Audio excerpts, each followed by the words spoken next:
Salam sejahtera untuk kita semua. Kali ini kembali lagi bersama saya dalam video membahas sebuah materi yang berjudul gerakan sosial. Baik, kali ini saya akan membahas tentang sedikit video parodi tentang gerakan sosial. Kita langsung saja. Maaf, sebelumnya saya ingin memperkenalkan diri. Nama lengkap saya Melania Jahanur. Saya mahasiswa Universitas Nusa Cendana, program studi sosiologi. Kita langsung saja. Hai sobat-sobat dan kawan-kawan semua.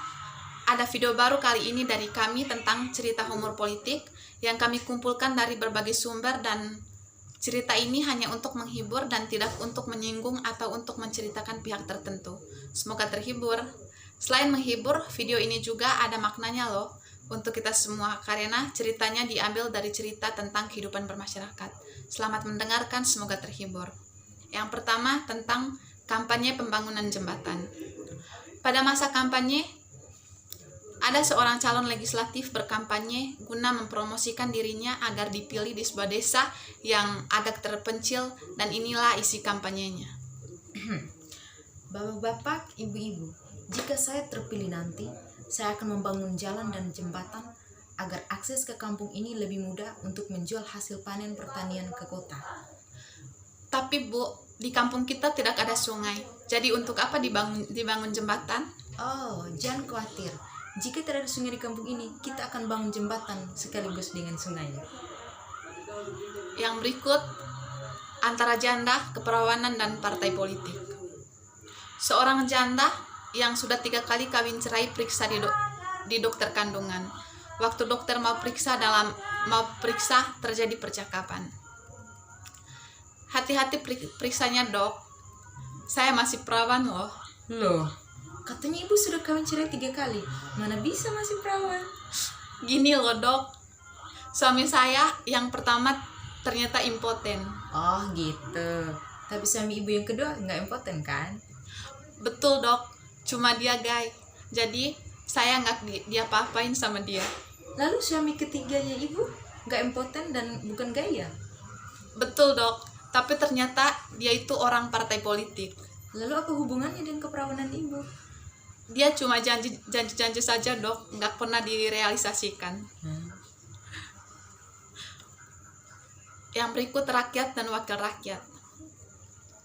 Di sebuah sekolah dasar sedang diterapkan sebuah mata pelajaran baru, yaitu PMWR, alias pelajaran mengenal wakil rakyat.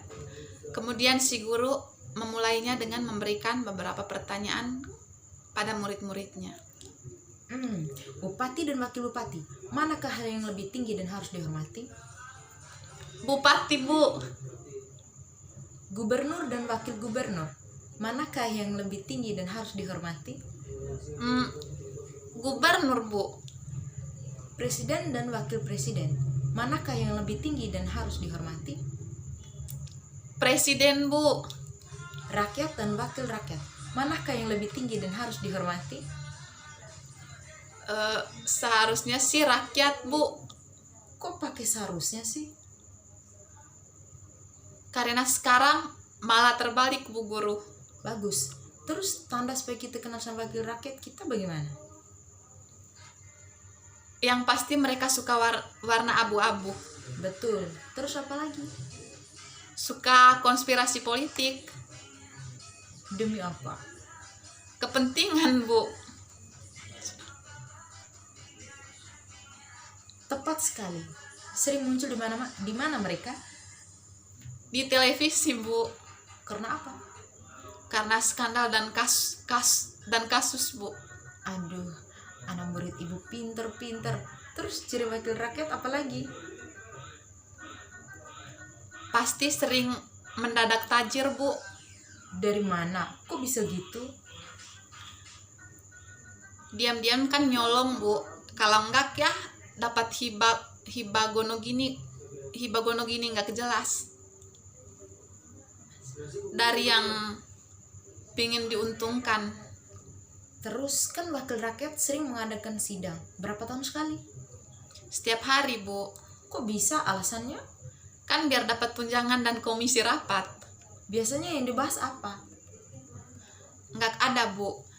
masuk telinga kiri, keluar telinga kanan.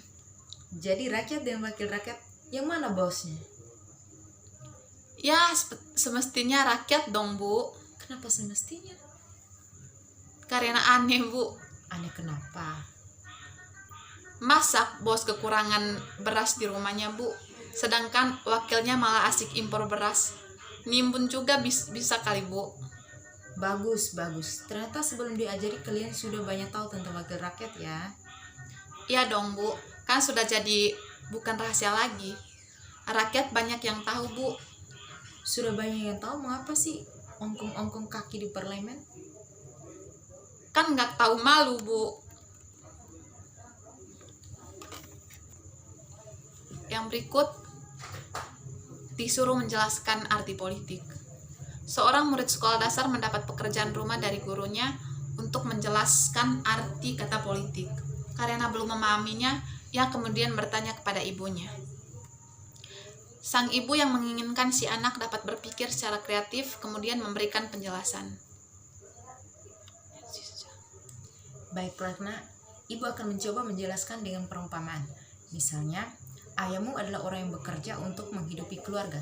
Jadi kita sebut ayah adalah investor. Ibumu adalah pengatur keuangan, jadi kita menyebutnya pemerintah. Kami di sini memperhatikan kebutuhan-kebutuhanmu, jadi kita menyebut engkau rakyat. Pembantu kita, masukkan dia ke dalam kelas pekerja, dan adikmu yang masih balita, kita menyebutnya masa depan. Sekarang, pikirkan hal itu dan lihat apakah penjelasan ibu ini bisa kamu pahami. Si anak kemudian pergi ke tempat tidur sambil memikirkan apa yang dikatakan ibunya. Pada tengah malam, anak itu terbangun karena mendengar adik bayinya menangis. Ia melihat adik bayinya mengompol, lalu ia menuju kamar tidur orang tuanya dan mendapatkan ibunya sedang tidur nyenyak. Karena tidak ingin membangunkan ibunya, maka ia pergi ke kamar pembantu. Karena pintu terkunci, maka ia kemudian mengintip melalui lubang kunci dan melihat ayahnya berada di tempat tidur bersama pembantunya. Akhirnya ia menyerah dan kembali ke tempat tidur sambil berkata dalam hati bahwa ia sudah mengerti arti politik. Pagi harinya sebelum berangkat ke sekolah, ia mengerjakan tugas yang diberikan oleh gurunya dan menulis pada buku tugasnya.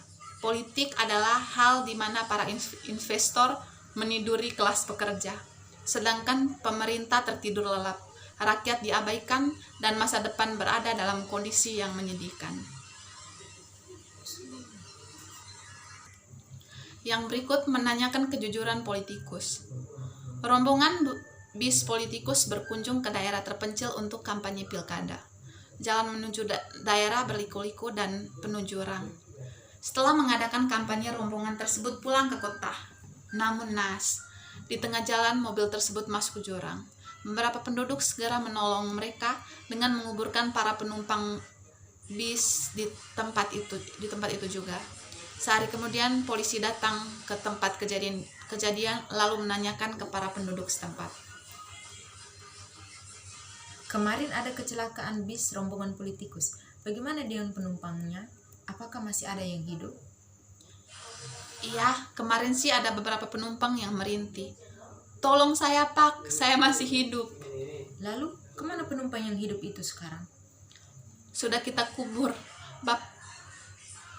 Ibu kan tahu sendiri kejujuran politikus. Bilangnya A, tapi nyatanya B. Paling mereka kemarin ngaku hidup, padahal sih sebenarnya sudah mati. Jadi kita kubur saja. Mungkin sekian saja percakapan singkat dari kami tentang